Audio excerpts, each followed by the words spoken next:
तो मैं लगातार 7,20,000 रुपये हूँ, 360 का डबल, बट मुझे वो जो है डबल नहीं, अब मुझे 29 लाख रुपए मिलेंगे। 10 साल और इसी पैटर्न को फॉलो कर लेता हूँ तो मेरे पास 3 करोड़ रुपए आ जाएंगे। तो पावर ऑफ कंपाउंडिंग जो हम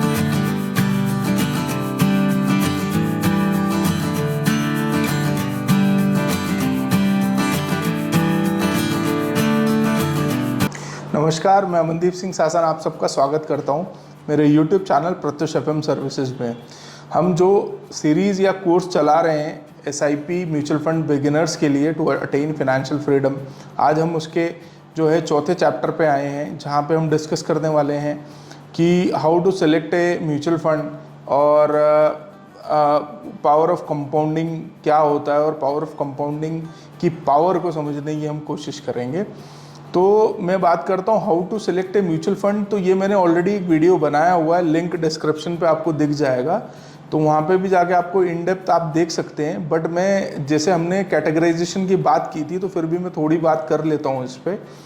तो सेलेक्ट कैसे करेंगे म्यूचुअल फंड को, तो मैं मेरी रिस्क प्रोफाइलिंग कर ली, मैंने मेरा एसेट एलोकेशन डिसाइड कर लिया और मुझे SIP करना है। तो मुझे SIP, अगर मैं बहुत ही अग्रेसिव इन्वेस्टर हूँ जहाँ पे मुझे फॉर ए टाइम बीइंग अगर लॉस भी होता है तो मैं रेडी रहता हूँ for a time being loss को बियर करने के लिए, तो मैं मुझे जो है डायरेक्ट पूरी इक्विटीज़ में या sectoral funds, mid cap, small cap, large cap का डाइवर्सिफिकेशन मैं कर सकता हूँ। अगर मैं बोलूँ कि मैं वेरी फर्स्ट टाइम बिगिनर हूँ, जैसे हमने ये सीरीज़ बिगिनर्स के लिए स्टार्ट की है कि मुझे एकदम रिस्क नहीं ज़्यादा चाहिए, तो मैं लार्ज कैप कैटेगरी जा सकता हूँ। मैं इंडेक्स फंड में भी इन्वेस्ट कर सकता हूँ। इंडेक्स फंड बेसिकली वो फंड्स जहाँ पे इंडेक्स पे हम पैसा लगाते हैं, फंड मैनेजर्स, जहाँ इंडेक्स जाएगा, जैसे सेंसेक्स अगर आज 66,000 चल रहा है और वो अगर 72 हो जाएगा तो उसी प्रोपोर्शनेट पे मुझे पैसा मिले। तो मेरी रिस्क प्रोफाइलिंग, मैं अग्रेसिव हूँ तो मैं हाईली एग्रेसिव स्मॉल कैप्स और मिड कैप तरफ आ सकता हूँ। अगर मैं मॉडरेट मेरी कैटेगरी है तो मैं मॉडरेट, इक्विटी, हाइब्रिड और बैलेंस कैटेगरी के फंड्स में और लार्ज कैप कैटेगरी के फंड में आ सकता हूँ। अगर मैं अग्रेसिव हूँ तो मैं मिड कैप, स्मॉल कैप और सेक्टोरल या थीमेटिक फंड्स में आ सकता हूँ। तो ये होगा म्यूचुअल फंड सिलेक्शन का criteria according to your risk appetite. अब हम बात करेंगे पावर ऑफ कंपाउंडिंग की। बहुत सारी बहुत बार बात हो चुकी है कि power of compounding is 8th wonder. आपको अगर पैसा बनाना है तो पावर ऑफ कंपाउंडिंग के महत्व को समझना है। मैं स्क्रीन पे आपको लेके जाऊंगा और स्क्रीन पे मैं ना उसके फॉर्मूला जो सिंपल इंटरेस्ट और कंपाउंड इंटरेस्ट, जो कंपाउंड इंटरेस्ट का फॉर्मूला है उसको मैं रिलेट करूंगा और एक डेफिनेटली एक अलग एंगल प्रोवाइड करूंगा क्यों और क्या चीज़ हमारे हाथ में है और पावर ऑफ कंपाउंडिंग, फिर एग्जाम्पल के साथ में उसको हम डिस्कस करेंगे। तो जैसे हम देखिए A = P ब्रैकेट में 1+R divided by N powers to NT, ये जो है फॉर्मूला है। तो फॉर्मूले को मैं अब समझता हूँ आपके हाथ में। जैसे फाइनल अमाउंट जो हमें चाहिए, हमें क्या चाहिए, करोड़ रुपए, 2 करोड़, 4 करोड़, जो भी आपको फाइनेंशियल फ्रीडम का आपका डेफिनेशन है वो आपको चाहिए, ठीक है। उसके लिए आपको क्या करना पड़ेगा, उसके लिए आपको P मतलब प्रिंसिपल लगाना पड़ेगा। P मतलब पावर, मैं बोलूँगा पावर क्या है, पैसे की पावर। जितना आप ज़्यादा लगाएंगे उतने ज़्यादा के चांसेस है। P किसके हाथ में है, हमारे हाथ में है कि हम इन्वेस्टमेंट कर सकते हैं। अब हम R की बात करेंगे, इंटरेस्ट रेट, ये हमारे हाथ में नहीं है। इंटरेस्ट रेट से अब मैं यहाँ पे एब्रीविएट करूँगा उसको। इंटरेस्ट रेट मतलब हमारे परफॉर्मेंस रिटर्न्स जो है म्यूचुअल फंड्स के या जिस एवेन्यू में आपने लगाया है, वो रिटर्न्स मेरे हाथ में तो है नहीं, वो तो परफॉर्मेंस फंड का है और फंड मैनेजर के हाथ में है। तो यहाँ पे R जो है वो मेरे हाथ में नहीं रहने वाला है। अब हम बात करेंगे N, number of time interest applied पर टाइम पीरियड। तो मेरे कहने का मतलब है कंपाउंडिंग इंटरेस्ट में जो N है, जो N कितनी बार अप्लाई हुआ। जैसे मैं 3 साल अगर मैं इन्वेस्टेड रहा तो 3 बार वो अप्लाई होगा। T जो है नंबर ऑफ टाइम पीरियड, मतलब मैं कितने साल इन्वेस्टेड हूँ, ये हमारे हाथ में है। जितनी देर मैं इन्वेस्टेड रहूँगा, मेरे हाथ में क्या नहीं है, इंटरेस्ट मेरे हाथ में नहीं है। मतलब फॉर एग्जांपल कि रिटर्न्स मेरे हाथ में नहीं है, फंड मैनेजर के हाथ में है। मेरे हाथ में क्या है कि मैं ज़्यादा देर तक इन्वेस्टेड रहूँ।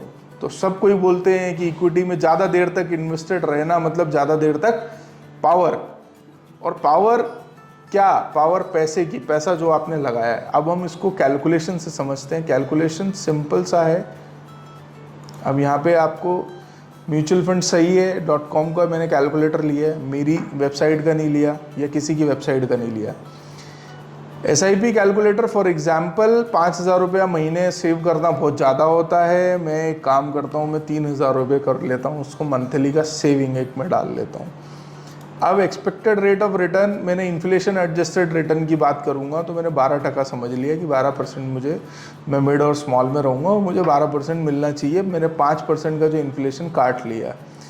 अब जो फॉर्मूले में हमने करा था कि number of time interest supplied पर टाइम पीरियड, वो यहाँ पे मैं आपको लेके जाऊँगा। तो मैंने एक बार, अगर मैं 3 बार हूँ तो मैंने उसको कितनी बार रखा, 5 साल का फॉर एग्जांपल मैंने रखा, तो मैं 5 बार मेरा वो जो है वो अप्लाइड होगा।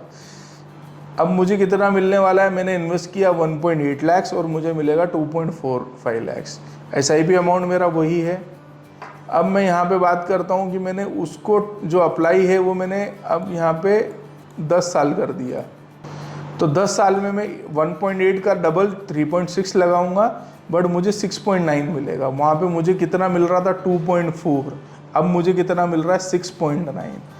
अब मैंने लगाया 3.6 तो इसका मुझे डबल मिल रहा है। पहले मैंने 1.8 लगा के मुझे 60,000 रुपये मिल रहा था, तो मैं 3,60,000 रुपये लगा के 60 और 60 जोड़ लेता हूँ, 1,20, तो मुझे मिलना चाहिए था 4,80,000, बट मुझे मिला कितना 6,90,000। क्यों? क्योंकि वो मैंने टाइम जो मेरा N है वो मैंने अप्लाई किया कितनी बार, 10 बार मैंने अप्लाई किया। अब यही फिगर को अगर मैं रखता हूँ 20 साल में, तो मैं लगातार 7,20,000 रुपये हूँ, 360 का डबल, बट मुझे वो जो है डबल नहीं, अब मुझे 29 लाख रुपए मिलेंगे, सम क्लोज टू 30 लाख रुपीज़ मिलेंगे। तो ये क्या दर्शाता है, मेरी पावर ऑफ कंपाउंडिंग को। और ये मुझे इन्फ्लेशन एडजस्टेड रिटर्न मिलेगा। और यहीं पे मैं इसको एडिशन कर देता हूँ हर साल से, जो मैंने वीडियो में कवर किया हुआ है हर साल से, तो मैं 20 साल में 1 करोड़ रुपए बना सकता हूँ। वो कैसे, अब मैं आपको बताता हूँ। तो अब देखिए, मैं स्क्रीन पे आपको बताता हूँ। जैसे 3,000 की SIP पे एक मुझे रिटर्न्स पे मुझे 29 लाख रुपए 20 साल में मिल गए। 12% का मैंने अगर इंटरेस्ट रेट जो है रिटर्न्स रेट रखा। अब एक एग्जांपल मैं इसमें अब ये चाहता हूँ कि हर साल में 10-10 मतलब 1,000 रुपये से ये SIP को बढ़ाता जाऊँ। तो हर साल जब मैं इसको SIP को बढ़ा रहा हूँ, रेट मैंने वही रखा। अब मैंने टाइम यहाँ पे 20 साल रख लिया। तो अब आप देखेंगे 20 साल में मुझे ये 82 लाख रुपीज़ मिल जाता है। खाली 3,000 की SIP मैं 1,000 से उसको बढ़ाता हूँ। अब आगे मैं अगर इसको बात करता हूँ, मैं अगर इसको 30 साल चलाने की मेरी इच्छा है, तो 30 साल में ये कॉर्पस जो है पावर ऑफ कंपाउंडिंग, 20 साल में तो मेरे पास में 80 लाख रुपीज़ आ रहा था, बट अगर मैं 10 साल और इसी पैटर्न को फॉलो कर लेता हूँ तो मेरे पास 3 करोड़ रुपए आ जाएंगे। तो पावर ऑफ कंपाउंडिंग जो हम समझ रहे थे, जो मैंने आपको बताया था कि ये जो हमारे हाथ में क्या नहीं है, खाली रिटर्न्स नहीं है, हमारे हाथ में जो सबसे बड़ी चीज़ है वो है टाइम। अगर हम टाइम देंगे तो पावर ऑफ कंपाउंडिंग से डेफिनेटली हमें मदद होगी। आई होप आपको ये वीडियो जो है अच्छा लगा होगा। इसे प्लीज़ लाइक, शेयर और सब्सक्राइब कीजिए ताकि ये ज़्यादा जनों तक पहुंच सके और एक स्मार्ट डिसिप्लिन्ड वे में इन्वेस्टिंग लोग चालू कर सकें। आपका बहुत बहुत धन्यवाद।